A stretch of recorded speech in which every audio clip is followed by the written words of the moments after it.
Next is from Sean Burgess, and the subject is K100 Talks and Gentleman Chris Adams. Gents, hope all is well. First of all, I want to pay you all a quick compliment. I love the content of the show. Lots of current affairs alongside the wrestling shit is great, and spreading that out all over the week keeps me going on that thought-provoking content. K100 Talks in particular is a great way to hear your views on sensitive topics.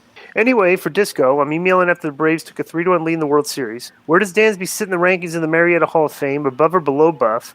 And I assume he ranks below you. I also found out this gentleman, Chris Adams, is from my hometown in England, and having read about him and watched some of his stuff, it seemed like his life went off the rails in 2000 before his death, after a great early career and time where he trained Steve Austin and Scott Hall. What are your thoughts on him? And even though I know you hate the stories about X question, any stories?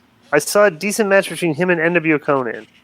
All the best, Sean from England. I have zero stories about Chris Adams. Zero stories about Chris. And this guy was watching the Braves from England. That's interesting. Yeah. My experiences with him were so-so. The first time I met him was at that Pat O'Connor Memorial Cup in St. Louis, where I represented Mexico. That's where I met our boy Norman Smiley. He was tagging up with Chris Adams representing England. Mm-hmm. And I remember all he cared about was his super kick. He didn't really care about anything else, which got on everybody's nerves. Later on, when we met him in WCW, he was almost always f***ed up. But then there was one particular match where he was taking liberties on the luchadors, and me and him went at it, and they broke us up.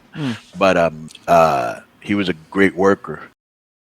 Yo, what up? This is Konnan, and I host Keeping It 100, my co-host, Disco Inferno, unfortunately. Well, I'd say you're my co-host. Listen, every Thursday here on Spreaker, we talk pro wrestling, sports, movies, music, TV, pop culture, and some politics. It's everything the rest of the pro wrestling podcasts are not.